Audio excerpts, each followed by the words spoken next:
Welcome to the London Horror Movie Club. I'm horror writer Lauren Jane Barnett. And I'm Chris Sapikowski, Lauren's older brother, and I've been watching horror movies since I was 8. Join us as we talk about the wild, weird, and wonderful horror films set in England's eerie capital.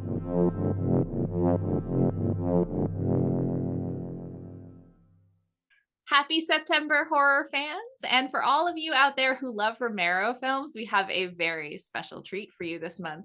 With us today is Colin, who works with the George A Romero Foundation over here in England.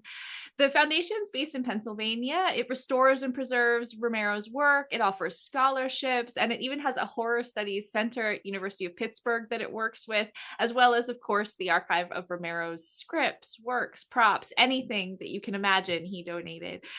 And you'll often catch them at places here in England at horror conventions like, say, Sheffield Horror Con or the upcoming Weekend of the Dead, which is coming up in November in Manchester. So let's talk all things Romero. Welcome, Colin. Hi, Lauren. Hi, Chris. Great to be here. Wonderful to be able to spend this time with you. Hopefully, I can give you all the updates and all the good news, and talk all Romero and other horror stuff too. It's going to be really fun. We're really excited about it. I'm going to start in a really broad way. I know I gave a little bit of an intro, but why don't you tell us a bit more about practically what being part of the George Romero Foundation means and what you guys do? Yeah, of course. No, I can do. Yeah. So the foundation was set up obviously with the sad passing of George. Sue's wanted to continue that legacy on and promote the kind of ideas and philosophy that George had around making his films, and continuing with that trend into the horror world. So the foundation was set up with that in mind. We've been going now quite a good few years. It started sort of around, like I say, George's passing, and it's still going strong and getting stronger with each passing year. We've got some really exciting stuff going on that I'll talk about a little later. For me personally, it's been really good to be able to represent George here in the UK. It's allowed me to do like the sort of events that you mentioned there, Sheffield Horror Con, Weekend of the Dead, all that sort of stuff. And we're going to continue to do that because that gets the word out there, and it's fun to do.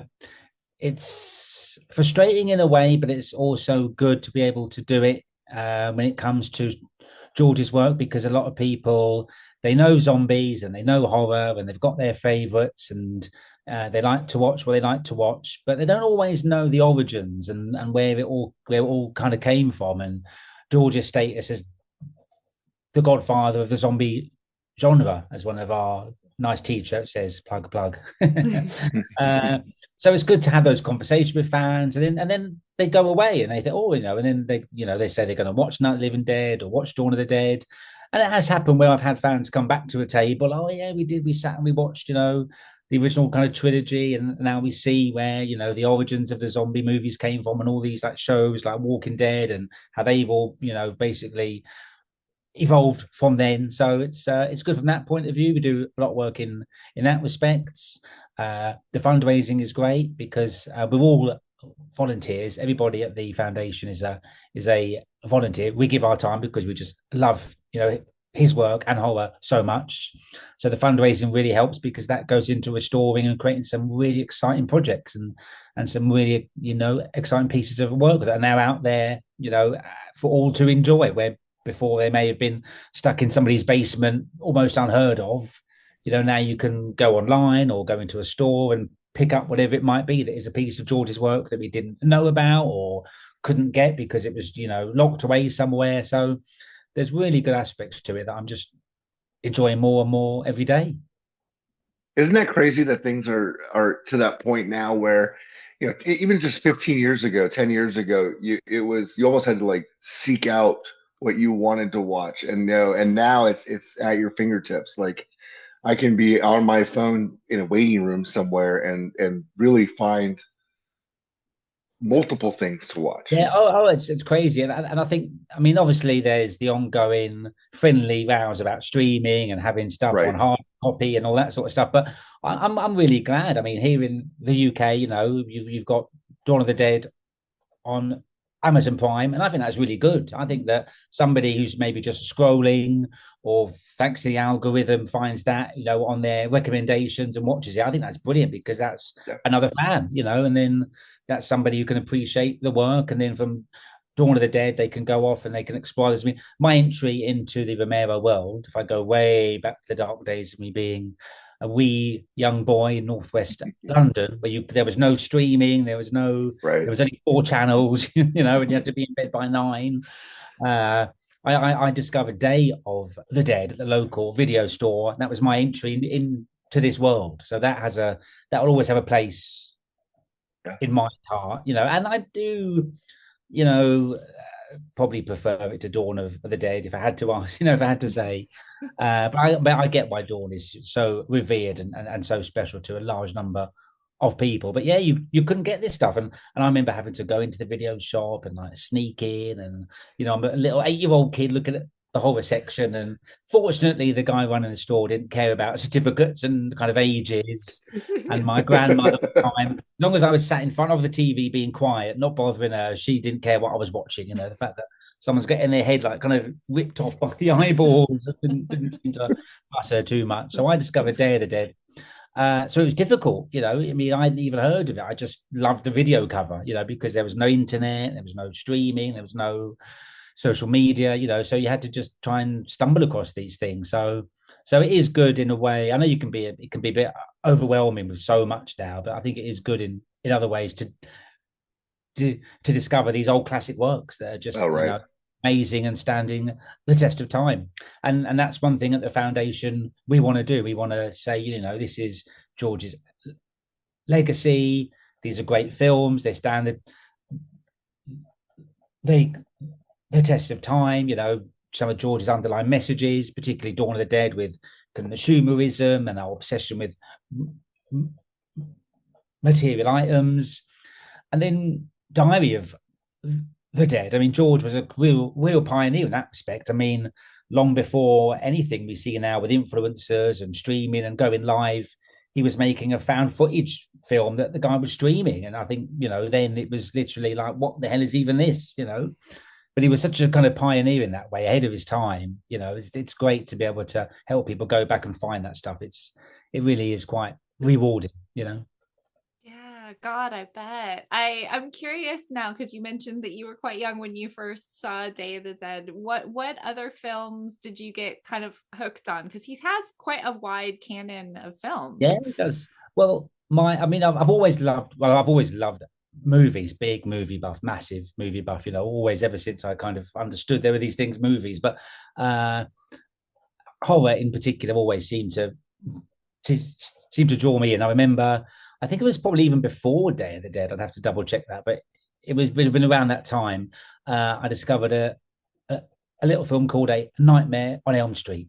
Oh my God, I did not sleep for a week. I loved it. I loved it. But I couldn't sleep because, of course, the whole premise of the movie. Obviously, I don't have to tell anyone, but the premise of the movie is you go to sleep. So as an 8-year-old kid, I'm like, oh my God, when is going to come and get me? But I loved it. So yeah, Nightmare on Elm Street, and then the work of Wes Craven. And it was through Nightmare on Elm Street I discovered other ways, because what I do is if I find something, I want to go and get more of it. What did this guy Right. make? What other films are these people in? That's how I discovered, Dawn of the Dead, Night of the Living Dead, and so on. So with Wes Craven, once I discovered A Nightmare on Elm Street, I discovered what are two favorites of mine, probably even more so than A Nightmare on Elm Street, if I had to be careful, which is Shocker. I love Shocker. That is just a great piece of work. Oh wow, that's a blast from the past. Yeah. Mitch Pileggi of X-Files fame. It's just amazing. I love that film. It's a serial slasher, killer, horror, comedy, sci-fi, bunch of craziness. That's just amazing, and I love that. And then The People Under the Stairs. I love that movie too. Amazing movie, and it's getting remade, which I'm hoping is going to be good. I think with Jordan Peele at the helm, it's in good hands. So we have to hope, fingers crossed, it does well. But and he's the perfect guy for that kind of film because we know it's all about the ghetto and life in the ghetto and then trying to get out of the ghetto, but at the same time finding a completely psychotic brother and sister who want to just kidnap kids and eat them slowly for misbehaving, which is great. So again, so that was another film. And then I being like the big movie buff that I said, I branched off into sci-fi. So I discovered the Aliens franchise, which after 30 years of like nothing is now finally getting a reprisal of good stuff, which with first Romulus, and I did like Romulus. The ending was a bit alien resurrection-y for me. I was like, oh, why are we having big alien human hybrid dolls again? But otherwise the film was very good. And I'm steering clear of the series until it all drops. Once every episode is dropped, I'm going binge. So I haven't seen anything of that. So no spoilers, please. But I'm glad that's getting a renaissance because I grew up, again, similar story. I discovered Aliens. I think it was on TV. And I'm like, what's going on? So obviously then went and found Alien. And I was young enough then that Alien 3 came out and I was able to get like a bootleg, a little bootleg of it, and then from then obviously I've been able to keep with the franchise and so fingers crossed what we get in this present day is going to be good. Obviously we had the likes of Prometheus and Covenant, which I think will age well. I think as I watch them more and more I begin to sort of kind of appreciate them more and more, but that was a franchise I grew up with. I really love that. I even love Alien Resurrection. That gets a lot of hate, and I just think it's a fun film. Just switch your mind off and then go with it. Like Ramona and I watched The Monkey the other night. I don't know if you guys have seen that, and that's just absolutely just insane. And I thought, this is a switch your brain off movie. I'm not even going to try to critique it or understand any logic. The whole demon possessed toy thing has been done over and over, but this is quite inventive, and I won't do any spoilers. It's still a relatively newish film. I think it just kind of dropped on Prime. It's why we noticed it. But the deaths are just, you just have to forget the laws of like physics and all that stuff and just go with it. 100%. Yep, that movie was that way for me too. I didn't know what to expect going into it, and then I just was like, "Oh, it's this," and then it's just like, "Okay, just entertain me." So that was great. So that was something that I discovered through what I've liked in the past and what I've kind of grown up with. But it all comes back to Romero. It all comes back to George and those flesh-eating zombies that we all love so much. I wanted to ask a question, and we could get back to Romero, but you mentioned something that made me really want to ask you. Basically, we mentioned People Under the Stairs, and Jordan Peele is going to do a remake of that. And then we also have like the Romero work where it's kind of like in the universe of, so remakes versus the universe. What do you think of all the remakes that are going on now, or do you care, or for you? Yeah, it's a good topic to talk about, and I do find myself sort of torn between The Devil and the Deep Blue Sea. So another film I grew up with, queued around the cinema, the block, as you would say, to go and see was Jurassic Park. Love that movie. I was old enough to go and see it at the cinema, or at least the cinema didn't care, maybe, I can't remember, because that actually caused some controversy. So Lauren probably knows a little about it, but here in the UK, the movie rating system is a little bit different to there in the US. I think if you're not of a certain age, you just don't go in. There's nothing about getting with your parents or anything. But this film was what we call PG, which was, you could see it as a young kid if your parents were okay. It's the only rating. Beyond that, if you're not 15, you're not getting in. If you're not 18, you're not getting in. There's no give or take. And of course, the cynic in me says, well, the lower the rating, the more money they can make for the movie, because the more people go and see it. So Jurassic Park came out as a PG, if I remember rightly, and there was massive uproar here in the UK about that. Parents were literally having to give their kids a shot of whatever it is to get them to sleep, because they were scared of dinosaurs and scared of being eaten. Because obviously the film, I mean the effects stand up today. Never mind back They were literally groundbreaking then. It was just, it shocked everybody, the whole realism of it. And I think that got bumped up. I think they invented I'm sure someone will fact check this and probably say no, it's not the case. But my memory was the 12 rating almost got born out of that film, because before then it was, it was kind of PG, which meant, if your parents were willing to bring you, you could go no matter what your age. Next step up was like 15. So, and that was a clear, no, you're not 15, you're not getting in. And they kind of invented this like kind of 12 ranking, probably to appease the movie studios, but to give the parents some confidence that their kids weren't going to see something where a man's getting torn apart by a very, very realistic dinosaur. Anyway, I digress. So getting back onto your remakes question and everything else, I love the first Jurassic Park movie and the couple of sequels afterwards. Obviously, they're not going to come anywhere near to topping them. This is one of Steven Spielberg's opuses, but they're okay. They're watchable. Jeff Goldblum sticks around. They're quite entertaining. But the new Jurassic Parks, I'm just like, they're just, I just can't be doing them. I just can't. It's like, it just smells of pure nostalgia grab, and I just think it's getting too much. And, I'm like, sometimes I worry maybe I'm a middle-aged white man and I should be just more receptive to these sorts of things. But then I find myself watching something or, even because I did get back into Jurassic Park World. I did watch the early, whatever it was, Lost Kingdom and Brave New World. And I was like, and I'm sitting beside a kid, I'm going, man, this is your Jurassic Park. And it's nobody good as my Jurassic Park. My Jurassic Park from 1993 was special and amazing and new. And this is just like, Chris Pratt directing raptors. It's just, I couldn't be dealing with it. They've come a long way.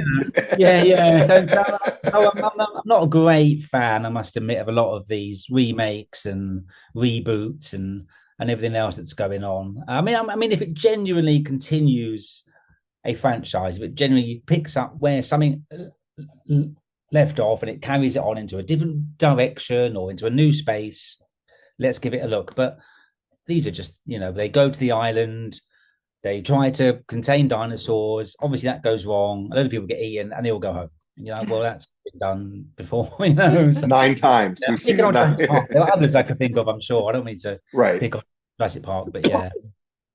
Of course. I'm going to kind of Romero then. There's obviously not loads of Romero remakes, but there are some. How does the foundation think of those? So I don't think the foundation has an official view. Not one that I wouldn't, not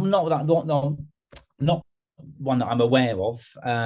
Obviously, I think the foundation would be happy to see any piece of George's work being treated with love and respect and being brought back into the medium. I mean, we've had some really great releases of the original material through Second Sight, particularly here in the UK. And those guys really seem to treat the material with the utmost respect. And, they'll involve anyone who's still alive that was involved in the original production, whether it's Mike Gornick, George's cinematographer on a lot of films, or Tom Savini with the special effects. They'll involve those guys. They'll get them to approve any kind of cuts or any kind of remastering, and then they'll be involved in the special features. I know that's not so much of a remake, but that's, restoring and giving respect to the original source material. And if a remake did that, then I think the foundation, and certainly I would be certainly happy and hope that, that would do well. Regarding actual remakes, this is always the controversial one. Zack Snyder's Dawn of the Dead. I like the movie. I actually will go on the record. I like that movie. And I know a lot of people are like, sacrilege, you can't, the original. I know the original is awesome and we love it, but I do like that. So, there's the remake of the Dawn of the Dead, or the reboot, or the reimagining, or whatever you call it. That's good. The Crazies that got done, that was pretty good. I liked that. I haven't seen that in a while, but yeah, I did like that too. That was good. Yeah. So generally, I think we're in a good place. We're in a relatively good place. Obviously, there's been a lot of attempts to either extend the universe or tie directly into it that may not have gone down very well. I know there was a Night of the Dead sequel last year or the year before, and it really didn't land well at all. You're probably pulling a funny face because it died a death within about a month. I don't know if I've heard of it. that was something that really sort of was, I think it was aimed at a particular audience, and it was appreciated, but the fans of the original maybe didn't appreciate it so much, and then that didn't really help. Having said that, Tina Romero, George's daughter, has obviously just finished and is now running the film festivals with her movie Queens of the Dead, and I know the foundation was involved in that, and we are looking to promote that at various opportunities and occasions. If there's a screening, we'd like to be there or be involved. This wasn't on the list, so I think we can talk about it. I think Tina is hoping to appear on a Romero Foundation podcast, so keep an eye out for that, because that would be cool to watch. So yeah, while it's respectful of the original material or done with some valid connection, and I think it's great. I think it's good for everyone, to see those things. For anyone who hasn't ventured down the road, we do have people that listen to the podcast or watch us on YouTube that kind of do it out of the goodness of their hearts. It's like our friends who they don't like horror movies at all, right? Oh, okay. And so we're always trying to pick brains of like what would be a good starter horror movie. Or now, I don't think anything zombie is a good starter horror movie. Like, you're not going to go in there and be like, we'll venture down like a little thriller, and then maybe there'll be Yeah. But what would you recommend if there's like two, or like if you were going to say like, hey, here's two movies of Romero's that if you hadn't seen anything Romero, like what would you recommend? Oh, okay. I think first and foremost, I think you just always have to pick Night of the Living Dead, because it is just the original. Yeah. It's where it all began, and it really does give you an insight into his style of like filmmaking. So I would certainly say Night of the Living Dead. After that, I would probably, and I actually quite like it, but I might pick Land of the Dead, because I think that's mainstream. It's a big feature. You've got Dennis Hopper, you've got John Leguizamo, so people who aren't necessarily familiar with the specific world of zombie or horror are going to know those guys. So that sort of gives them a bit of an in. Oh, I know. Oh, okay, cool. It's a great movie. I like it. I know it comes in for a little bit of criticism. It's not the original trilogy, but I like it. So I would probably say let's sit down and watch Night of the Living Dead. And then we'll jump ahead, because you can see the evolution. You can see where it sort of the extent that it went. Right. Night landed, and then fill in the gaps, because I think then you've got the appreciation of the two extremes. Both sides. Right.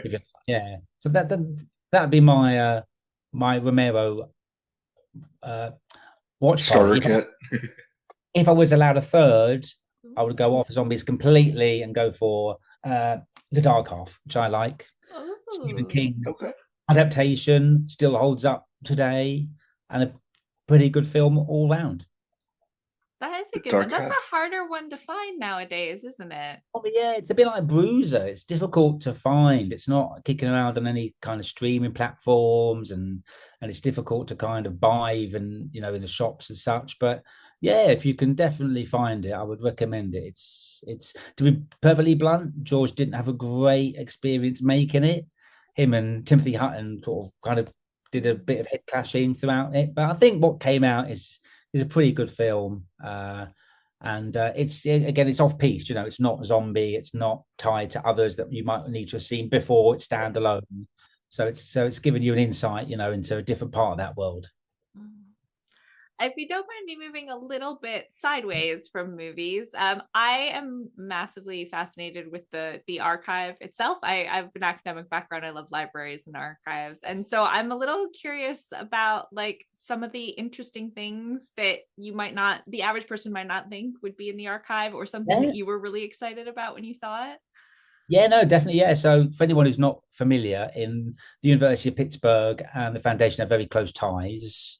So we do a lot of work together. There's a very exciting piece of work coming up that I'll talk about briefly a bit later on. But with respect to the archive, it's definitely a combined kind of effort, and the foundation love to support it as much and as often as we can. There's some great material in there, and the guy Ben Rubin, shout out to Ben, is doing an amazing job curating that and bringing out pieces that really you wouldn't think even exist. There's many pieces of Romero's work that were either living in people's basements or sort of like kind of hoarded away, unclear that they even existed. Most notably, the Amusement Park, which was a movie George made and nobody even knew existed until we started to build the archive and want to find things and understand who had maybe what where and somebody says, oh, I've got a box in my basement that's got George Romero written on it. You're like, well is the so back even before, just to digress slightly, back even before Night of the Living Dead, George was commissioned to make a public service announcement film from the Lutheran Society. So it was never meant for commercial release. It was never meant for making money or being any kind of marketing material. It was a public service announcement for the Lutheran Church, and it was basically about the way. And this again ties back to where I was talking about George being ahead of his time and focusing on things that are underlying themes. If you can look past the gore and the blood and the zombies, which I think a lot of people can, but not everyone. Like I was saying, consumerism with Dawn, for instance. So this was a film about how badly old people are treated in our society. So it follows an older gentleman's horrendous experience, nightmare experience through an amusement park. And he took 3 days to make that, used only one real actor. The rest were like volunteers and friends and his usual kind of crew. And they just handed it over to the Lutheran Society and they got their paid and they forgot it ever existed. 50 years, we find this film, and thanks to some great work done in the archive and some great fundraising efforts on Garth's side and some very, very amazing and wonderfully kind of talented people who do things I don't even begin to understand, by like restoring 50-year-old negatives and recreating sound files from old 8mm tapes and such. They basically built this movie up from scratch, and now you can see it on Shudder or you can buy it in HMV, which is a DVD store here, Chris. And that's part of what the archive does. And then there's other amazing materials in there from all kinds of horror literature, made and unmade scripts of George's and others. I think I alluded to Lauren, Chris, when we were talking about doing the podcast. I've held in my hands a production copy of the Jaws script with original notes and a different ending. It's amazing. Yeah, I was like, wow. There's all kinds of original press packs that were released when movies first came out. So you've got all the press literature and all of the advertised literature and like sort of headshots of all the main kind of cast for various movies. I mean, there's some really great stuff in there. I got a lot of Clive Barker stuff in there because I'm a big Clive Barker fan. So I donated a few nice Clive Barker bits. And Ben's great about, none of it's, and this was always an ethos of the foundation and the archive. None of it's behind glass cabinets or kept just for stuffy kind of, academics. Anyone and everyone can go and experience these amazing pieces of film history, George Romero history and others, because that's what we want. We want people to be inspired. We want people to go out and make their own short movies or write their own short script and see what they can do. And that's another piece of the foundation's work. We want to promote young independent horror film making, get these guys out there, get them doing their Dollar Baby productions with Stephen King or completely independent of anything else. Because George always worked outside of the studio system. I think Land of the Dead was about his only real involvement with the studio system. Otherwise, he was like, I'm doing it my way. I've written this. I'm directing this. Don't like it. Don't care, which is what the ethos we want to try to promote. So the archive's got some amazing things. And if you make yourself an appointment, you can go and see it all. And Ben's great. If you let him know before, I want to see this, or I'm interested in that, I want to really focus on, Romero stuff. When you go, it's all there waiting for you. You go into a reading room at the university and you can spend as much time as you want enjoying these great pieces of history. Is the archive? Oh, I'm sorry. No, go on. Sorry, yeah. No, is the archive at the University of Pittsburgh or is it in the UK? No, it's in the University of Pittsburgh. Yeah. Oh, okay. So it's in Pittsburgh, and it's been thriving now quite a few years, and it's always growing. So it's always worth going back if you've been. Go again because there's probably some new uh, material. I was lucky enough to go. I want to say 2021 or three, either one of the sides of COVID. We went, and yeah, amazing experience. Really, really valued it. Really great.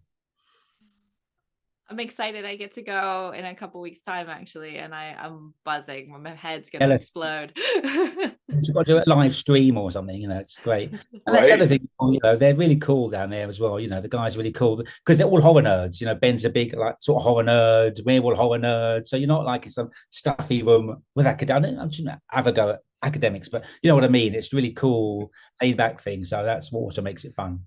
So you're definitely I, gonna enjoy it, Lauren. I have a go at academics all the time, but that's just because my sister's an academic. So. Exactly. They deserve And I'm not. Well, I'm being a bit hypocritical because nothing to do with horror or that world, that field. Maybe if I had the chance to do it again, I would. But I'm master's qualified in my own work field, so I am a bit of an academic myself. But that was a long time ago. So how did you get involved with being in the UK and just and having the archives in Pittsburgh? How did you tell us how you got So good. connected with them? Good question. So since 2016, there's been a Romero convention in the UK called Weekend of the Dead, which Lawrence attended. And the history and the kind of story of that show is long and not really for me to tell. Oh, but listeners should look at Marcus's podcast that we did last year. Oh, then yeah, that was probably what, 4 hours long, maybe. Yeah, that's for Marcus to tell. It's his story. I mean, we've all helped and we've all been heavily involved, and I've got great memories from that show. And it's really unfortunate this is going to be the last one. Although I understand why, having worked the show. But anyway, to go back to your question, Chris. So 2016, I started to get involved in that show, and it grew. Thanks to massive work of Marcus and others, it grew and grew. And as each year went by, we were able to build it a bit more and get a bit more, to do. And so eventually came when we could get Russ Streiner over from the US, which is a big deal. To get Russ was like, wow, how can we even be picking up the phone to someone like Russ? I mean, this is just icon. He's got the iconic line, he's in the iconic film, he's just got horror running through his veins. But we were able to get Russ over with his helpers and the foundation, and because the foundation was kind of interlinked with that, they came to the show, and then just from that show we got talking and we spent a lot of time together, sharing stories, sharing our love for that world. And then it was about a few weeks after, I think it was 2020, we got Russ over. So a few weeks after, in the summer of 2020, the foundation basically rang me up and said, look, we're looking to kind of branch out. We understand, from being at this show, but through other rhyme and reason, that Romero's work was popular worldwide. I mean, there's no point trying to minimize it, it's worldwide. So we want to be able to reach out to fans worldwide. And we think the UK is a good starting point, both geographically and because there's a good fan base there. Would you want to be our guy in the UK? Of course, I said yes within about 3 seconds flat, and it's been that way ever since. And I've been sort of flying the flag here, like Lauren said in the intro, at all the various shows like Sheffield HorrorCon and For Love of Horror and Weekend of the Dead and any which way I can, really. So it all came about from Weekend of the Dead, which that my involvement in that show came about because, and this all goes back to my Day of the Dead story. So I'd actually taken a bit of a break from all of this world because unfortunately annoying things like work and kids get in the way, pesky things. But I was able to sort of creep back into it with the way life was going, and it popped up on my Facebook feed that Joe Pilato was going to be in the UK. And I was like, oh my God, Captain Rhodes is coming to the UK. I have to be there. I don't care when, I don't care where. I'm going to make it happen. And I'm sure obviously the US is huge compared to the UK. You've got states 4-5 times bigger than the UK, but I'm sure even in the US, there's situations where someone's like, they live in so and so place, so but they never ever go to some other place because it's seen as far or difficult or whatever it may be. That people don't even leave their town. I'm like, Manchester. I don't even know how to get to Manchester. It's up north somewhere, but I work all that out. I don't care because I was a bad southerner. We have these north-south rivalries going on, and I was a southerner. So I work all that out. I've just got to go and see Joe. So I bought a ticket for that show. Unfortunately, Joe wasn't able to attend. Joe had a lot of demons to deal with, which is very unfortunate. And it wasn't long after that we lost Joe, and I never got to meet him, which is something I'll always be sad about. But I love hearing people's stories because all of their stories about when they met him just sounded amazing and fun and crazy. But that's what got me into Weekend of the Dead, was seeing that Day of the Dead link. So all kind of comes back to Day of the Dead. See, so there you go. So from Day of the Dead to Weekend of the Dead to the Romero Foundation.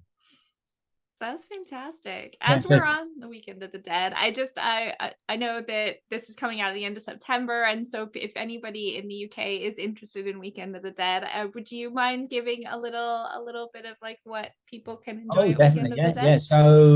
So Weekend of the Dead is a 3-day, 2-day convention. The partying and the excessive drinking tend to begin on a Friday evening, as it does a lot of these things. But officially, the convention is the Saturday and Sunday. Always the first weekend of November up in Manchester at the Inside Hotel, which is a great venue. I think it's our 3rd year in that venue now. So those guys know us, we know them, and everything works really well. And it's just a great. If you're familiar with conventions, this is small, but that's what makes it so special. Everybody knows everybody. It's just like one big family having their annual reunion. I mean, that's when I turned up. I mean, they'd had one show in 2015 and I hadn't heard of it, didn't go, So I walked up in 2016 on my own, and within about an hour, I was having drinks at the bar with Alan Hall. Like, we'd known each other for years. That's how great all these people are. So it's a show at the end of November. Certainly if you're in the UK and you're a Romero fan or even a horror fan, just try to get along because it's a wonderful fun time. You'll meet some amazing guests and wonderful people. We get great photo ops. We have wonderful times in the bar and in the show, and it's just fun for everyone. It's a good, and it is the last one, so definitely do try to get along. If you're a Romero fan, if you've never been, honestly, you're gonna love it. If you've been before but not for a while, you're welcome back, because we know everybody who's in this world is just there for the horror fandom, the love of it all, and we all just get along great. And it really is a well-run family style convention, really. I love that way you describe that, because I've only been to one. I've been to the Horror on Sea in England, but I find that too, where it's family was what one of the words you use is. It's just fun, and it's like family. Like, I left. It's more intimate. It's not just a big convention center with like booths of 12 foot by 12 foot, and you really are connecting with people, and you guys all, and everyone kind of has the same joy and want to see these films and to talk about the films. And the drinking is second to none as well, but that just goes alongside with it. The whole on sea show is good. Unfortunately, I've only been able to get down there once. It was, I think, 2 years ago. But I do need to get back into that. That is a good show, and I do like being there. It's not even far from where I live, so I've got no excuse really. I've got to make the effort. But yeah, I wish I was closer to go to the Weekend of the Dead though, because I mean, just I've heard, we with interviewing and talking with that always sounded like a blast as well. It always is. It always is really good. Yeah, it's always good. So I'm just getting my golf talking points. That's yeah, and it's great that we're going to get one last hurrah with that show and do some things we've never done before. Land of the Dead guys are coming out. We've never had them before. That's going to be exciting. So definitely worth checking out. Very cool. I'm gonna move us a little bit away from that again then, because you've teased twice that you guys are doing some exciting projects with So we Garf, are, and yeah. I need to know what they are. Yeah, let me get on with that because there is some really good stuff. I'm looking forward to it. So first and foremost, Garth are going to be at some events coming up this year. Still, we've got the Birmingham Horror Film Festival next month.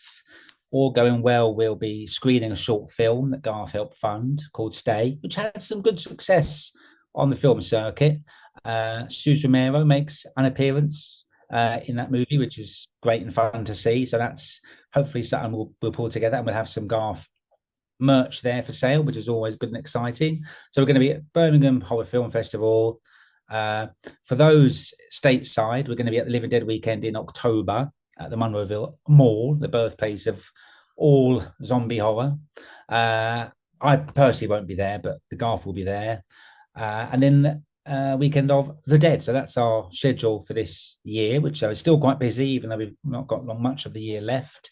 In conjunction with that, we're going to be promoting two exciting pieces of horror merch that the UK fans won't have seen yet, and even to extent the US fans. So the Amusement Park, the film I alluded to, our amazing artist Ryan Carr. If you haven't heard of Ryan Carr, check out Ryan Carr's work before he gets too famous and too expensive. He's like John Carpenter's best mate now, honestly, the guy, and it's well deserved. He's an amazing artist. He lives out in Los Angeles somewhere, but he does all of our Garth artwork, and he's great. He put together with Jeff the Amusement Park graphic novel, which is something that's going to hit UK. I think it hit UK shores last month, so that's there for you to order if you do. But we'll have it on our table, and that's a very exciting thing to see. We've also got a collaboration going on with Hell on Shirts, who you may know are really great apparel guys here in the UK. They do t-shirts, they do shorts, they do lounge pants, they do the whole works. We've got an amazing collab with them going on. I'm hoping that we'll certainly have available for sale come weekend of the Dead. So that's going to be cool. Hopefully that'll all go well.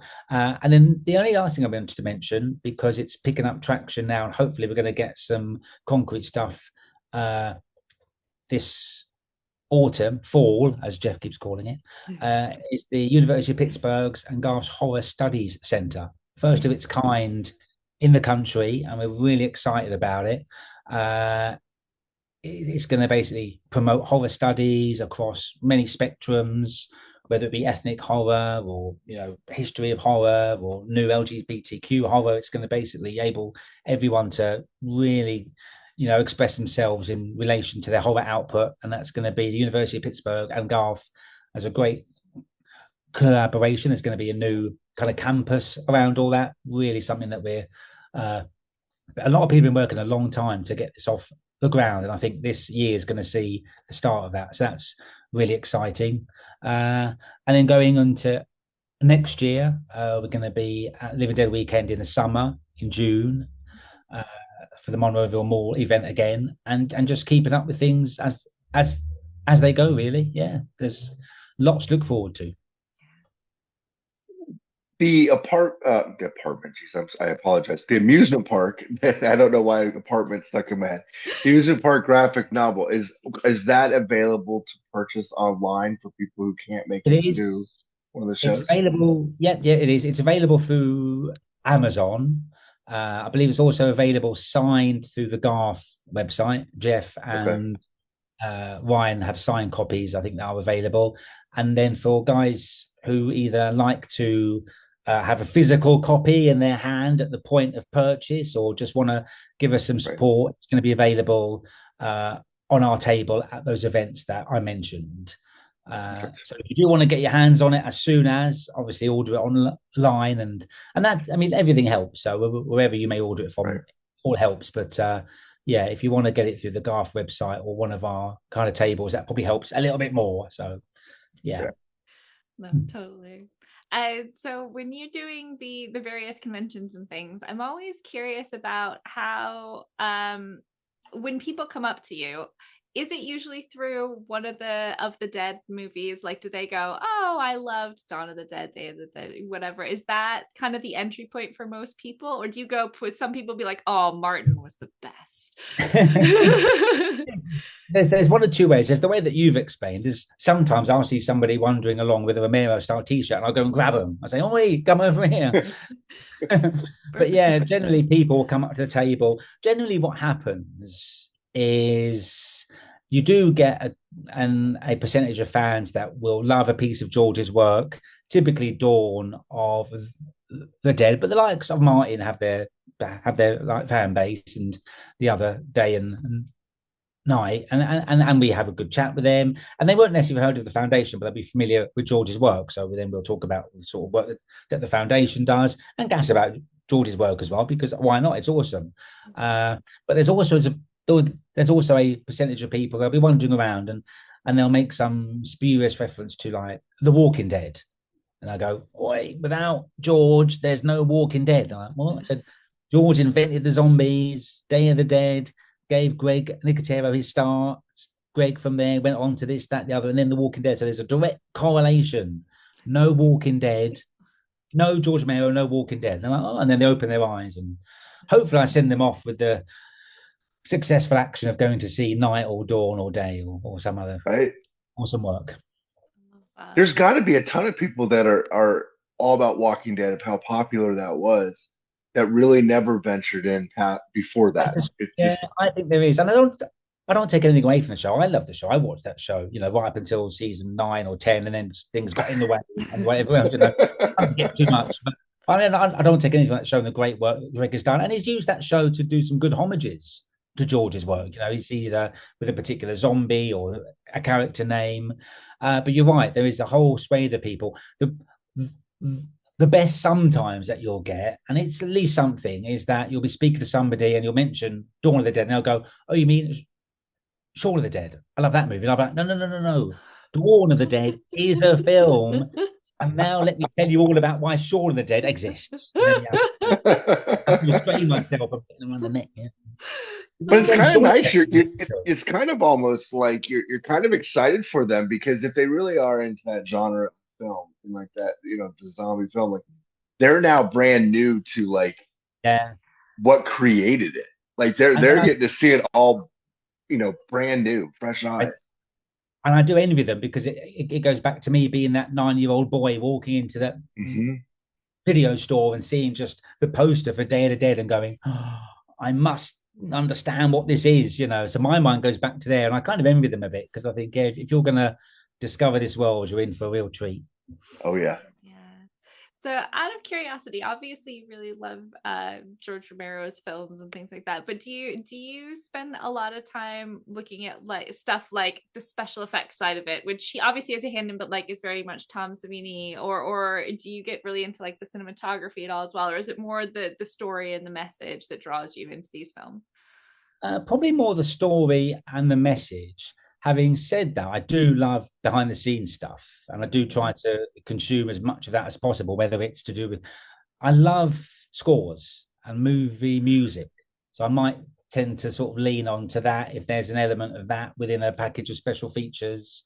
But special effects equally, I'm a massive hoarder of kind of coffee table books. That's my other passion that's my bank balance doesn't like, nor does my shelves. And I've got stuff like Rick Baker and all the other greats, and the literatures that they produced or have been produced about their work. So definitely big into the special effects. I was able to watch, again, going back to one of my other favorite franchises, the Aliens Extended documentary, 4 hours all of Aliens. It was amazing, and being able to get some of that insight was amazing. So probably more so, like you say, the story, Lauren, and what underlying themes there may be.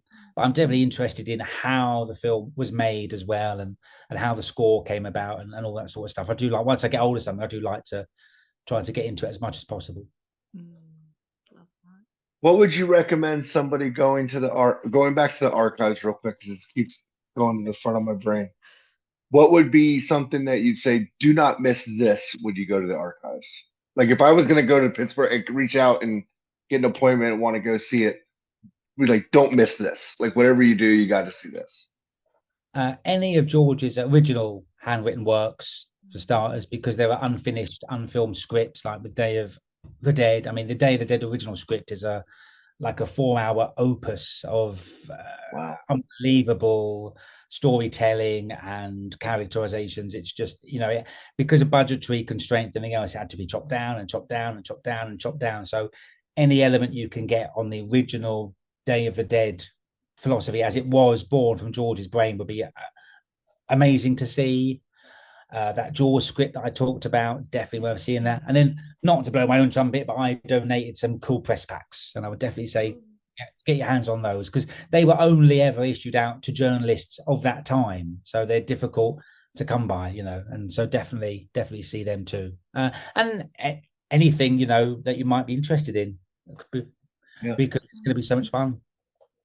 Do you feel like the Indiana Jones of the foundation, Romero Foundation? Like you searched this out, like this belongs in a museum, like we definitely have that philosophy, that feeling to us, because like I was alluding to earlier, we've gone down into, not me kind of personally, but either within our fan network or our wider volunteer network, there are some really great people out there who can do a lot better than me with regard to going online and finding stuff out.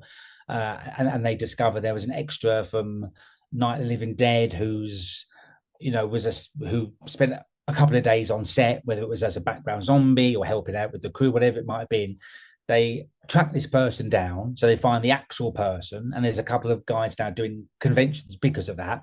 But then they go into their basement, like Indiana Jones might, and they find material that hasn't seen daylight for 40, 50 years. And then that's where the archive comes in and is able to store that and make that available. So there's definitely a bit of an Indiana Jones going on, for sure. Yes. Yeah.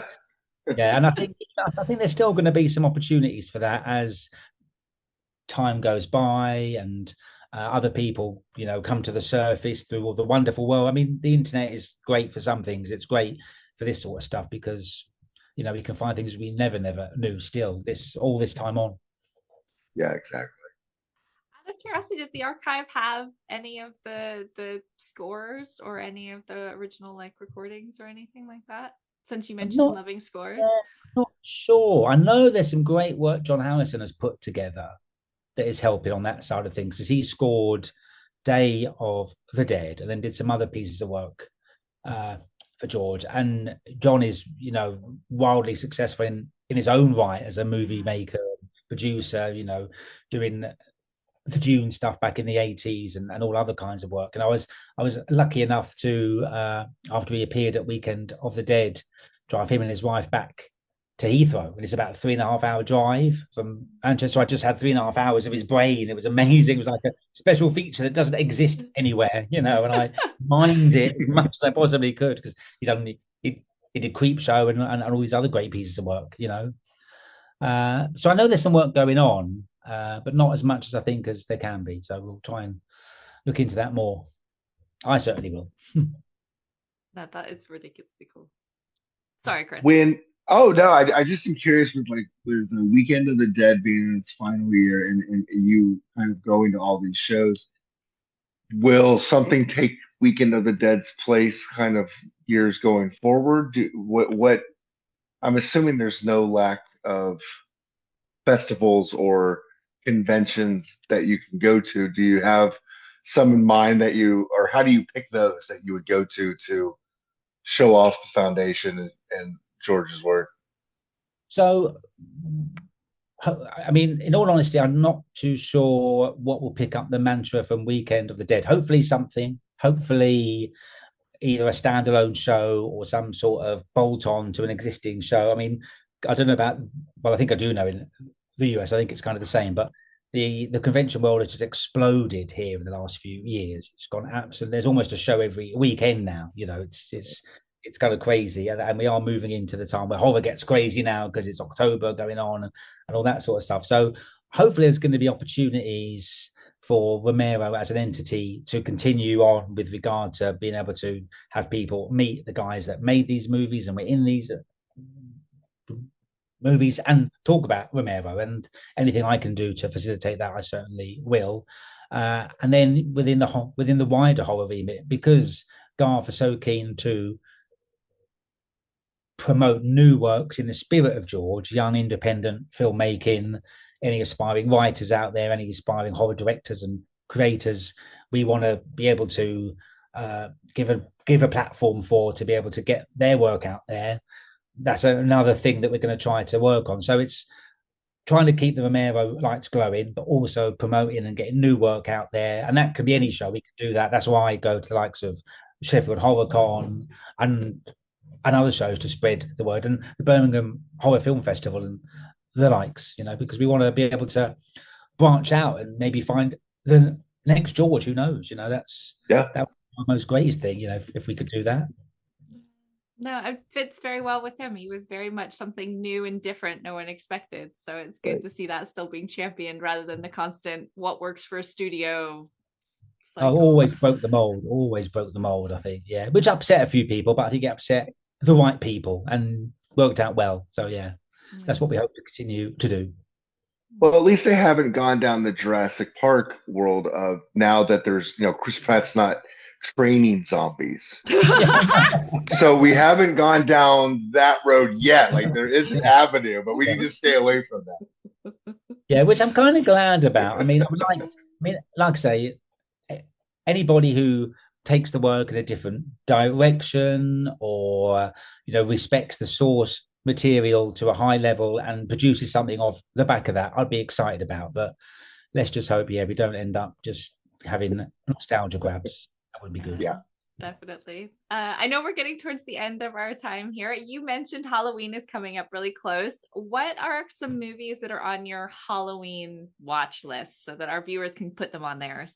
Halloween watch list. That's good question. I suppose I always sit down and want to try to find new things.